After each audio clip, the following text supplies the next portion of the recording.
Conservative new media viewers, J-Lin fans around the world, Charlotte Hornets fans around the world. What's up? It's me, PFV, Paul F. Villarreal, the NBA expert, and we're here to discuss Charlotte's total annihilation of the Los Angeles Clippers today, depending on where you are around the world, in Shanghai, China. It was at the Mercedes-Benz Arena in Shanghai. And let me first just say this, and close your ears if you don't like loud noises. Woo! Man, that was incredible. If you're a Hornets fan, I mean, you got to be walking on air right now. The team is 4-0 on the preseason. They just totally obliterated the Los Angeles Clippers in the second half of this game. What happened in this game was that it was 56-51 at halftime. And then Charlotte outscored the Clippers 29-8 in the third quarter. And then they outscored them 28-12 in the fourth quarter. This was basically a garbage time or a meaningless type of game by the start of the fourth quarter. Just because the Hornets, they were precise on offense. So they knew what they wanted to do. And they went out and they executed it extremely well. And that was get in transition, get the ball up at the basket, and shoot a whole bunch of three-pointers and move the ball. And that's what they did. The Clippers were frustrated in this game. And it started early. They just were, I don't think they were really expecting Charlotte to play this well. And it kind of wore on them and wore on them and wore on them. And the third quarter, it's like the whole tower of dominoes fell down. That's basically what happened here. And it was just everything got away from them. And they just couldn't compete, basically. And look, it's preseason. We don't want to make too much out of it, but Charlotte clearly is on to something here. Ball movement, depth, skilled players, the cohesiveness and chemistry of the team is like through the roof, particularly for this part of the season. I mean, the season hasn't even begun yet. You got 8 new players, I think, on this team, and this thing's clicking like it's like 1927 Yankees lineup. I mean, they're just doing everything and anything that they want to do, and it's really great to watch. Even if you're not a Hornets fan, if you just like basketball and like seeing basketball played well and in a team-oriented type of way, you got to like this team. You got to like this team a lot. Let's see. 3, 4, 6 players in double figures. Nobody scored more than 17 points.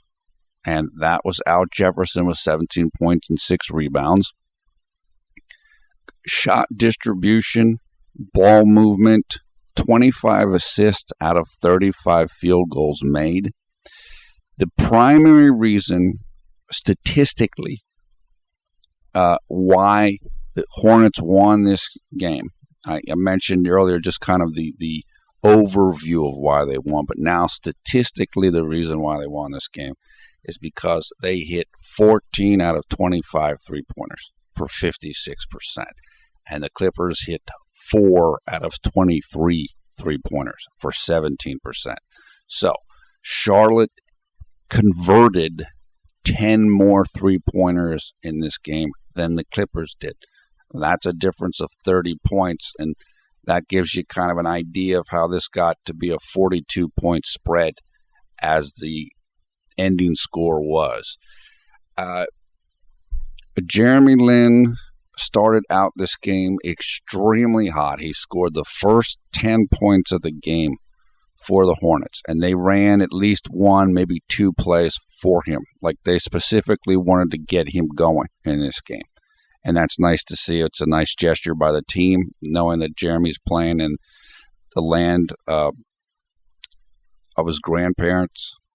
and that the crowd was going to be happy and they want to see Jeremy Lin do well. I mean, that's a part of all this. And so it was nice to get him going, and it just kept flowing from there. It kept moving from there. Jeremy ended up with 13 points, 5 rebounds, 1 assist, no steals, no block shots, no turnovers, 3 personal fouls. He played only 16 minutes of this game, and I'll get to that in a second. He shot 5 of 7 from the field, 3 of 3 from three-point range, 0 free throw attempts. Jeremy only played 16 minutes in this game because he was in foul trouble. He had 2 personal fouls in the first quarter, and so Steve Clifford took him out early, I think, because of that. And then he picked up his 3rd personal foul relatively early in the second quarter, and then I think Steve Clifford sat him down because of that, just so he didn't get too many fouls too quickly. He was the first substitution, I believe, in the third quarter. And part of the reason why that might have happened is because whoever plays shooting guard against the Clippers has to chase J.J. Redick all over the court. J.J. just is constantly in motion, and it's draining. So I'm not saying that's why Steve Clifford substituted out Jeremy Lin first, but I could understand if that might have been the reason. Just because it's draining to do that. And if you've got the depth to put multiple guys against Redick, then you should do that and let your guys rest a little bit because they will get worn down. Look, the team just looks great. I mean, even the guys, Kemba didn't even shoot well, but it doesn't matter. He played well, and he had flow. He had 4 assists and no turnovers. So, again, it's almost like this is one of these rare teams where it doesn't matter. It doesn't matter. It's really a team effort. It doesn't matter about the individual. And Jeremy spoke about this after the game. He said, look, nobody on this team, nobody cares who scores. It's like you really get the sense with this group that they're not concerned with personal statistics. And that's not always common in any level of basketball, including in the NBA. This is more of a all for one for all type of a thing. And that permeates how they're playing right now. And so it's like, Kemba shot 1 for 9 from the field, but it doesn't matter. He still played well. He still played in the flow. Take the shots if they're there. If you miss them, somebody else is going to hit them. And that's kind of what happened tonight. And this team has real depth. And once again, and I said this on Twitter during the game, Brian Roberts has another excellent game. He had 3 turnovers. That's the only negative you could say of him. Shot the ball well. He's confident. And this is great. Like I said, this team is going to be a handful for any team to deal with. And at first, I wasn't quite sure. Is this real? Is this really believable? And it's getting more and more believable every game. Yes, it's preseason, but I can tell you right now, the Clippers definitely wanted to win this game. They were definitely interested in winning this game. They were playing hard in a lot of this game. They did get frustrated, but they were frustrated because the Hornets were doing well and the Hornets were shooting well. And the Clippers couldn't slow it down. But the Clippers did pick up their defense in the second quarter, and they made a push and they got it tight, but then Charlotte just pounded them in the third quarter. Charlotte picked up its defense in the third quarter, and they just broke away from the Clippers, and the Clippers, they just couldn't do anything about it. And they played everybody tonight. Nobody was out, I don't think, for the Clippers tonight. Chris Paul played, Austin Rivers played, DeAndre Jordan played, Blake Griffin played, Jamal Crawford played. They brought the whole squad. And they were interested in winning. and Charlotte still beat them and then beat them down. And it's, like I said, because this team is so deep and unselfish, it almost seems effortless how they're doing it.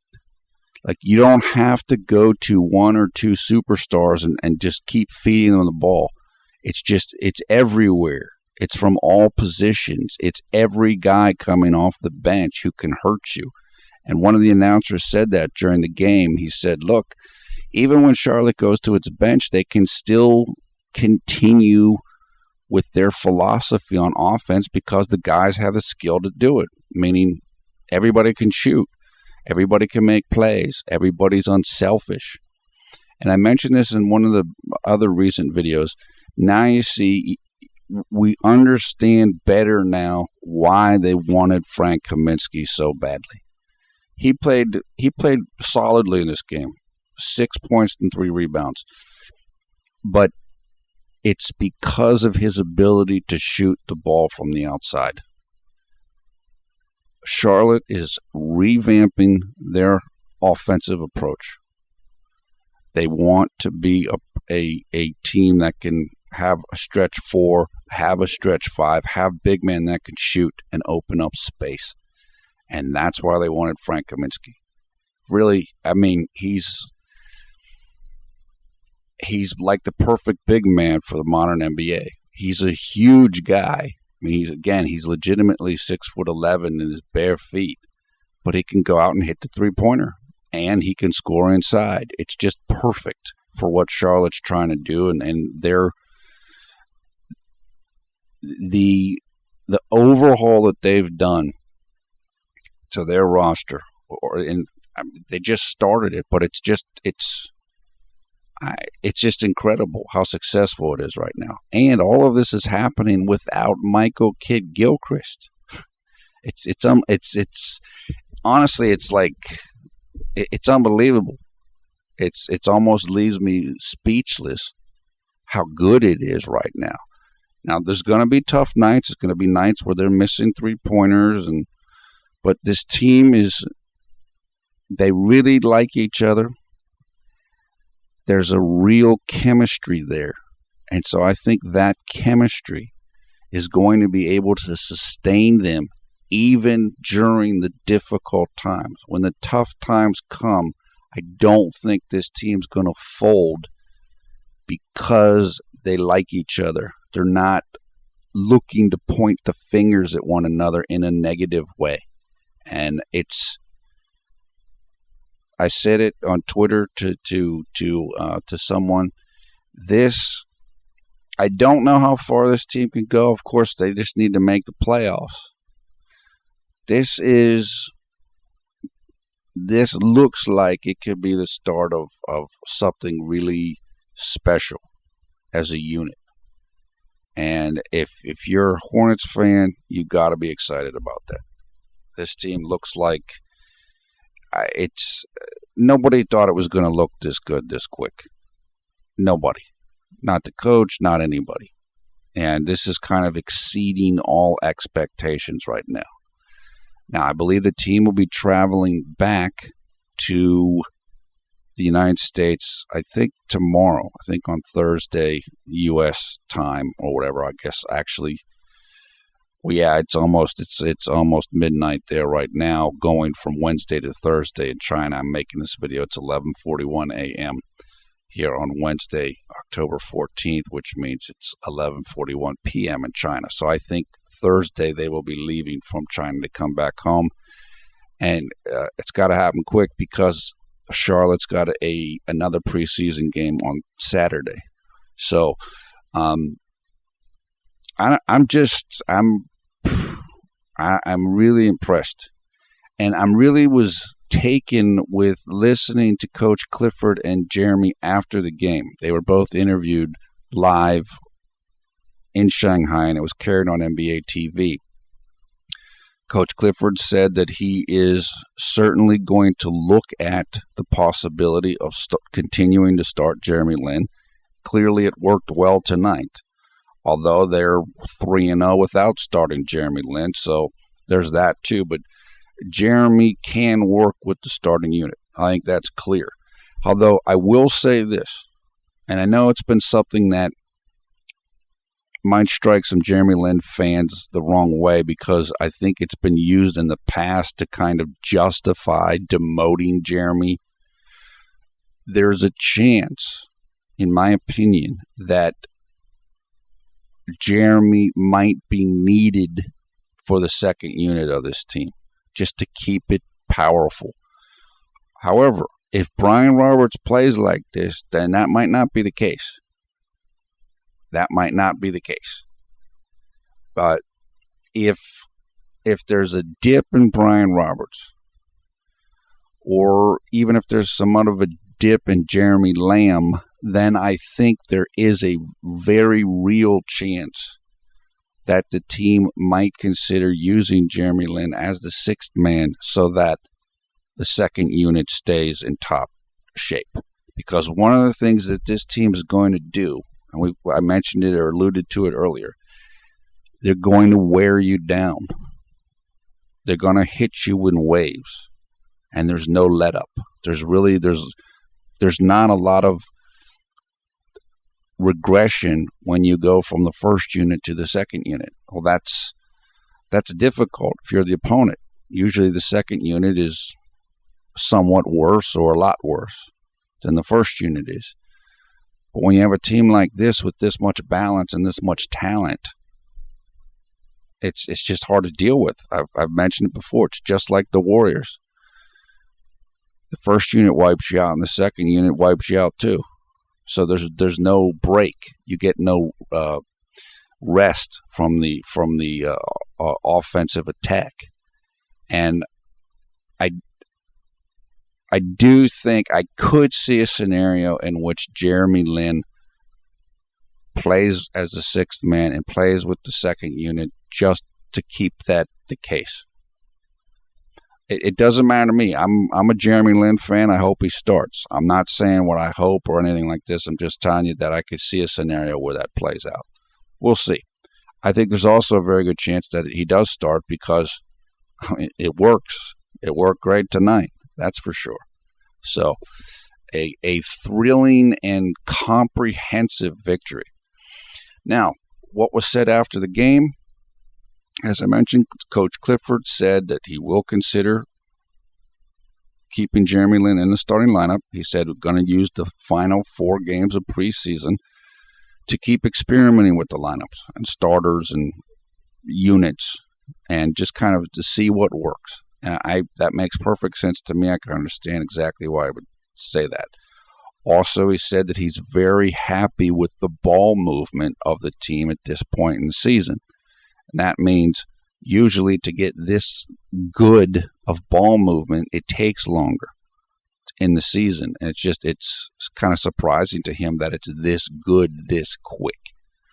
Jeremy said after the game that he was thankful to God for the 2 good games that he's been able to play in China.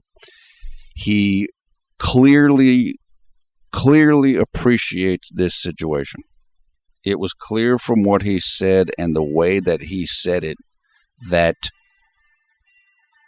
he's not going to bring up stuff. He's not going to be negative or disrespectful to other situations.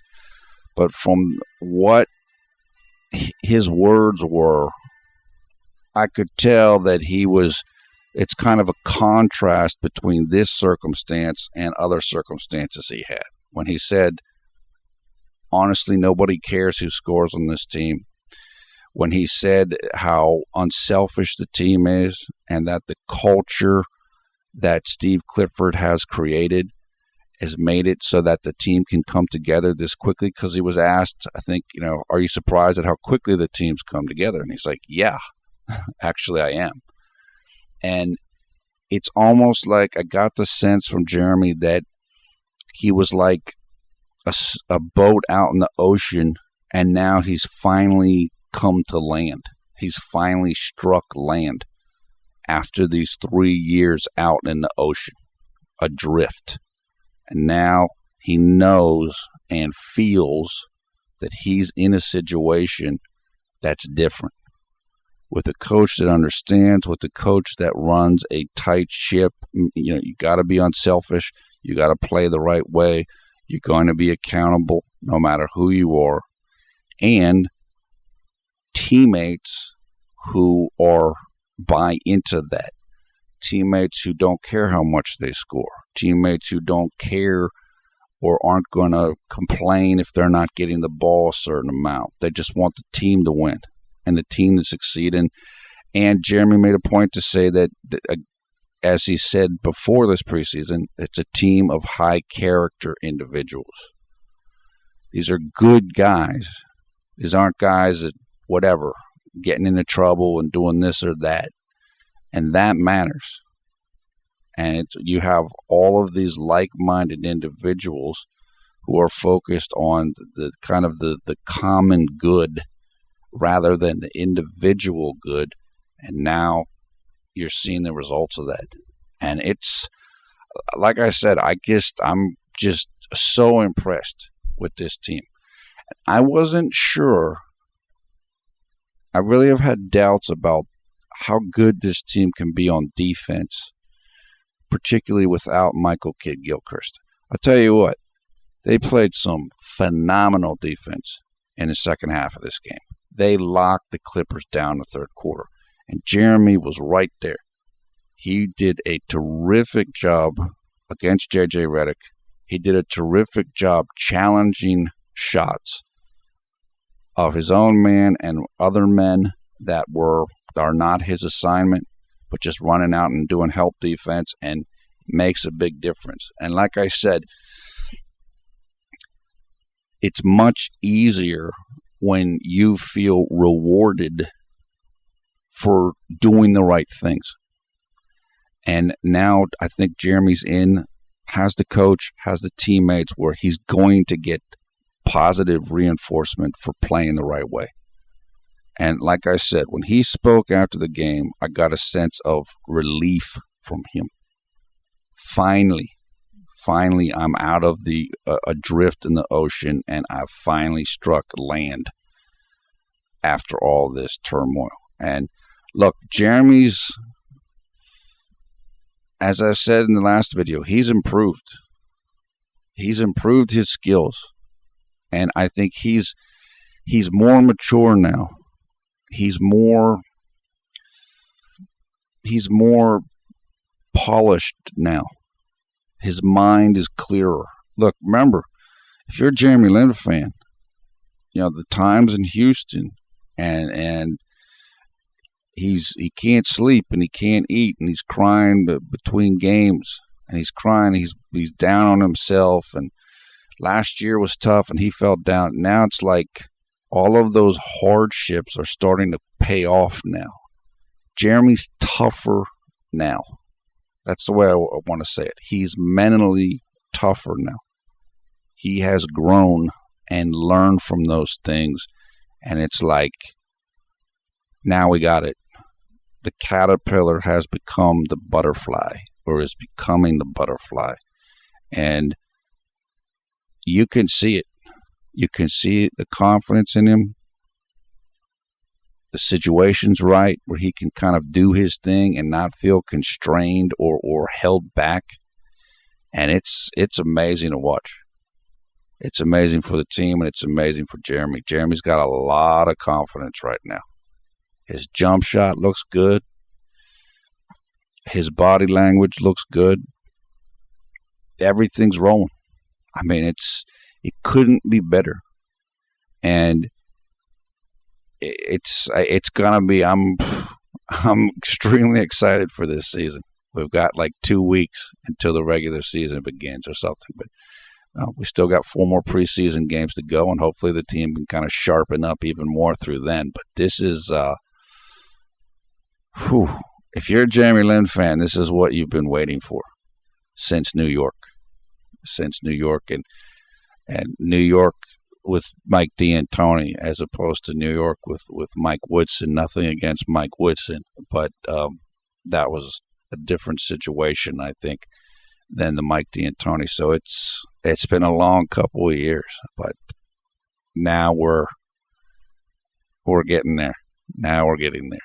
So let me just see if there's anything else just to quickly add through my notes. I mean, I don't want to take too much time to break down every little thing. It's more important to give the spin or the kind of the totality of what happened here. This was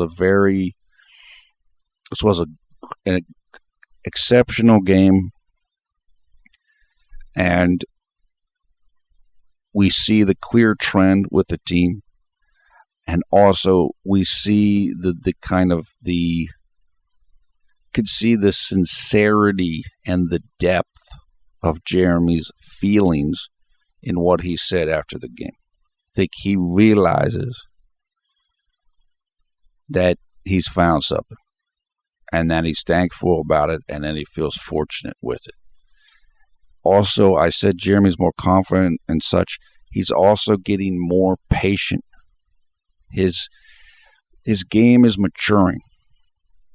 It's maturing through a increase in his skill level, and it's just slowing down for him. The game is slowing down, and I mean that in a positive way. The most challenging position in basketball in terms of development, or the position that takes the longest to develop, is the point guard. Because, as I've said this before, you have to know everything. You have to be able to understand all the positions and everything so that you can run the team, particularly on offense, but defense as well. And so you take Jeremy, he's coming from Harvard, obviously not a big-time college program. He doesn't think he's going to make the NBA. He's on, 4 teams in 5 years or whatever it is now, or 4 teams in 6 years or 5 teams in 6 years. It's hard to get any traction that way. You know, the old cliche of Rolling Stone gathers no moss. It's very difficult for you to develop when your instructors and your teammates constantly change, because then you kind of lose your sense of your marks, your controls. If you're talking about a science laboratory experiment, you have to keep adapting constantly. But now I think he's gotten that. He's figured it out enough. And we talked about this. If you watch these videos last year, I said that Jeremy and his team, and he's got a great team, his trainer, his friends, his whole support network, including his family, or maybe most importantly his family, around the All-Star break of last year, or February 2015, of last season, that's when he started to turn things around. In terms of the season was a little bit up and down for him, and the Lakers situation was what it was. But the team sat down, they went over all of Jeremy's turnovers, they looked at things, and you could see after that Jeremy's level of play improved. And I think he was starting to change it before the All-Star break, but it was right in that area. And I think from just observing Jeremy all these years, I was like, that's the moment. They got it now. Team Jeremy Lin has figured it out. They've solved the Rubik's Cube. They've gotten it, and Jeremy's gotten it. From that point on, he played steadily better. Of course, you have up and down games, but his overall level improved. And he had another summer to work on his game, find a team, so on and so forth, and he did that. And he's only had a couple summers now to really work on his game. We've talked about that before, and he's talked about it before. But it's like, as I said, all of that turmoil, all of that beating down in Houston and LA, now it's bearing the fruit. Now it's coming together in his mental approach, his emotional approach, and in his skill level. And it's awesome. It's awesome. He made a nice step back jump shot tonight against Reddick that I think was kind of a three that bounced in and out and came back in the third quarter. He's making cuts off the ball. And again, when Jeremy was in New York, he couldn't do a lot of this stuff that he's doing now. He's really improved dramatically.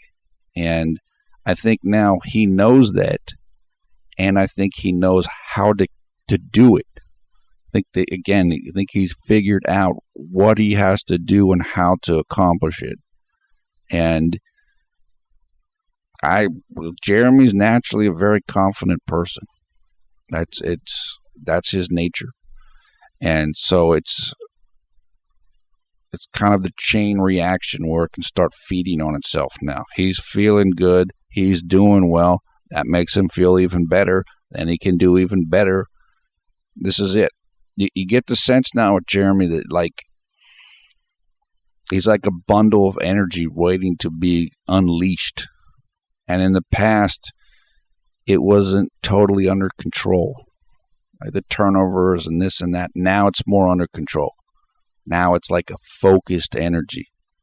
And we're seeing the results, and I think the results are going to get even better. I don't want to put too high of expectations on him or the team. There's still going to be development. I still think it's going to take more time for Jeremy to get to his top level, but I think this is a very real, and it's something that can last and get even better.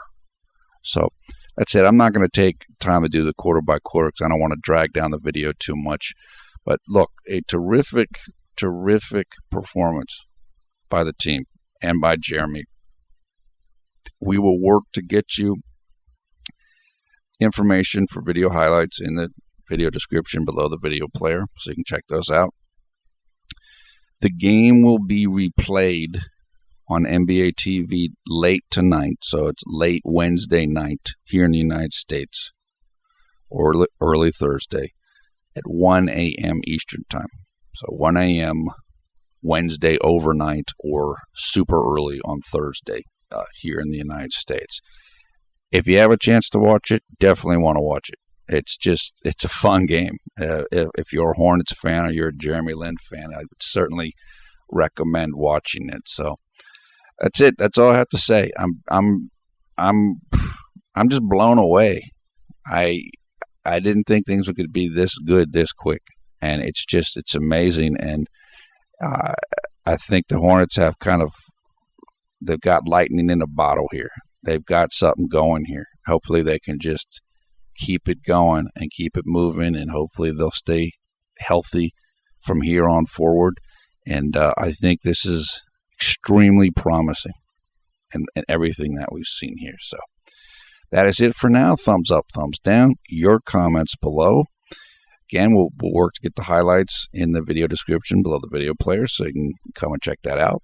We encourage you to join the Conservative New Media Facebook group, and encourage you to come and follow us on Twitter. You'll find information for both of those things in the video description below the video player as well. I'm on Twitter a lot. I don't do it as much during the season. In the off season, I do it more just because during the season I have less time. I watch a lot of games and just do other things, but we're on there quite a bit. So we'd love to have you come and follow us so we can interact with you as well.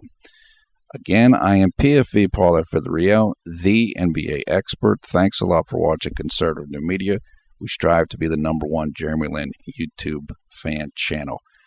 It doesn't get any better than this. Of course, there's no championships given during the preseason, so we have to keep it in context. But the team just looks great. They couldn't look any better than what they look like right now. So I'm just eager to see them go on to the next game. And I believe that game is coming up against the Knicks on Saturday. Let me see if I can check that really quickly. The Knicks they're rebuilding. They're still not that great. They've improved, but they still have a ways to go. Yeah, that game will be against the Knicks on October 17th. It'll take place in Charlotte, North Carolina. So just bring it on. I just want to see this team keep playing because it's just so fun to watch the way that they're playing right now. That is it for now. Hope you're having a great night or great day wherever you are around the world when you watch this video. Take care. We will talk to you again soon, and I'll look for you in the comments below the video and also on Twitter. Talk to you, I would imagine, in just a couple of days after the game against the New York Knicks.